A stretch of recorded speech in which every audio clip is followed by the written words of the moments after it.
안녕하세요. 저는 포르모사 문학관 시즌2의 진행자 안누산입니다.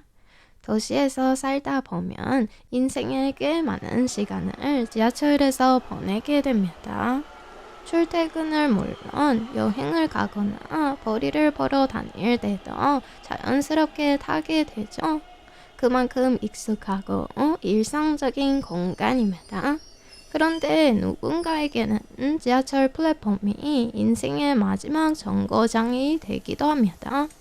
희망을 상징하는 영어 속담 터널 끝의 빛.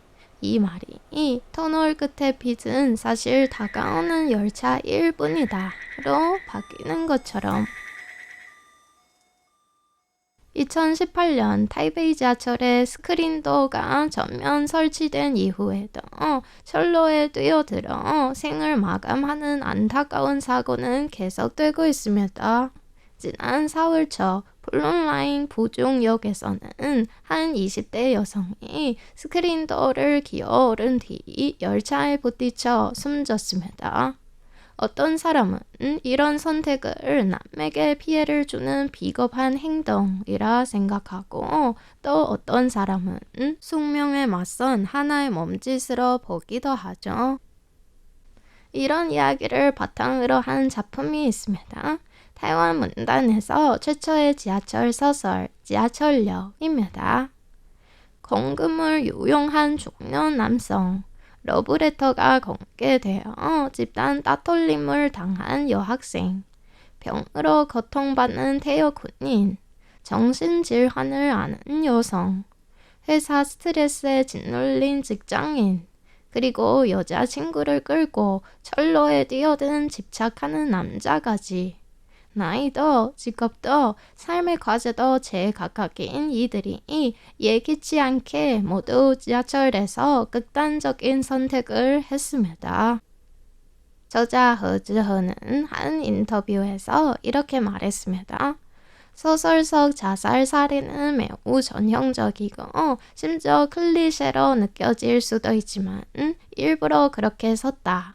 어떤 특별함도 만들지 않고 오로지 현대인이 겪는 고통과 일상을 그대로 보여주고 싶었다 라고 말했습니다. 죽음을 이야기하고 있지만 작가가 탐구하고자 하는 것은 삶입니다. 우리는 왜 살아야 할까요? 또 어떻게 살아갈 수 있을까요?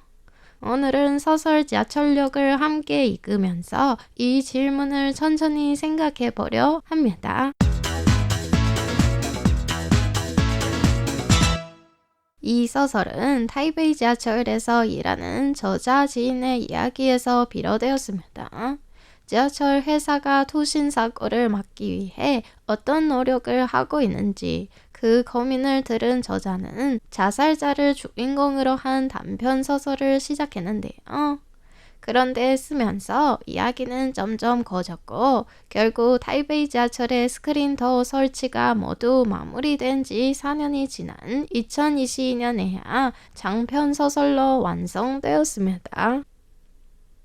저자는 자살자들을 단순한 기능성 역할로 소모하지 않기 위해 이중적인 서사 구조를 선택했습니다. 자살자들의 이야기와 주인공의 이야기를 교차시키면서 바쁜 도시 생활 속에 감춰진 시대의 얼굴이 생생하게 드러납니다.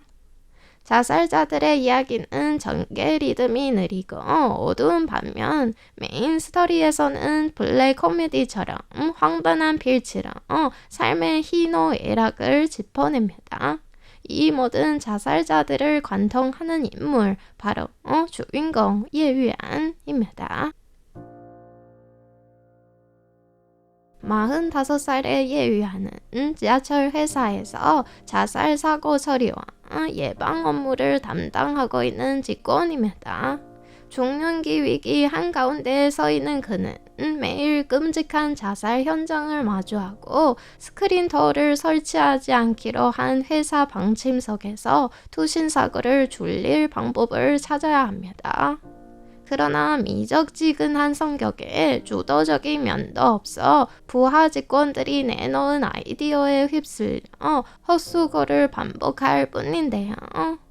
훈남 미녀 사진 붙이기부터 음악 틀기, 풍수, 종교단체 협조까지 온갖 방법을 다 해봤지만 자살자 수는 좀처럼 줄어들지 않습니다. 가정도 엉망입니다. 치매에 걸린 어머니를 돌보는 동시에 독립을 원하는 대학생 딸과는 날마다 다툽니다. 이혼 후 혼자 딸을 키워온 그는 이제 딸 눈에 든든한 아버지가 아니라 아무것도 못하는 무능한 중년 남자가 되어버렸죠. 고혈압약을 챙겨 먹으며 버티는 삶 속에 뜻밖에도 한 사람이 들어오는데요. 소설 첫 장면에 등장하는 자살자는 죽기 직전 이런 생각을 했습니다. 철로에 뛰어드는 순간 기관사의 얼굴을 똑똑히 봤고 기관사도 나를 똑똑히 봤다. 이 기관사는 바로 예유안이 마음이 가는 사람 32살의 야오야링입니다. 사고가 난 뒤 야오야링은 승강장에서 한참을 울었습니다. 몸을 일으킬 수조차 없을 정도였습니다. 대부분의 기관사가 적어도 반년이 지나야 복직할 수 있는데 그는 모두의 예상과 달리 한 달 만에 예유안을 찾아가 복직 신청서를 냈습니다. 수차례 면담을 거쳐 예유안은 야오야링에게 반해 그의 복직을 허락했습니다. 그러나 야오야링이 또다시 투신사고를 겪으면서 그 강인함은 전부 허상이었다는 사실이 드러나는데요. 게다가 이번에 죽은 자는 한 사람이 아니라 한 쌍의 커플이었습니다. 시작조차 하지 못한 사랑은 그렇게 끝났고 예유안의 삶도 다시 원점으로 돌아간 듯합니다.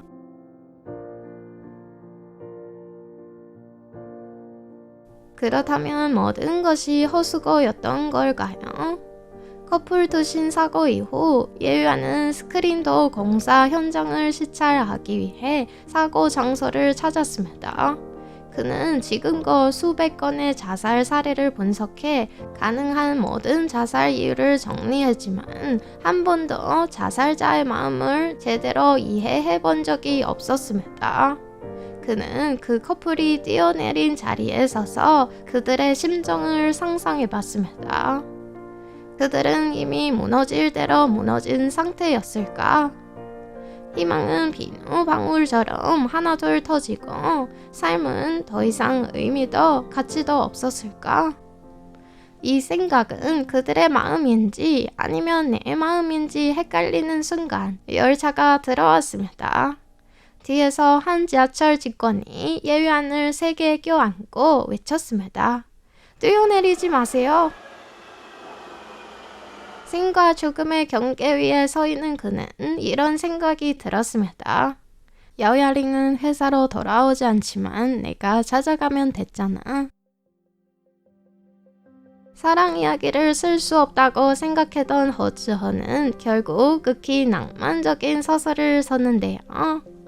죽음과 생존의 본능 앞에서 사람의 의지가 인생의 방향을 바꿀 수 있다는 것을 보여주는 이야기죠. 허즈허는 소설에서 지하철역을 이렇게 묘사했습니다.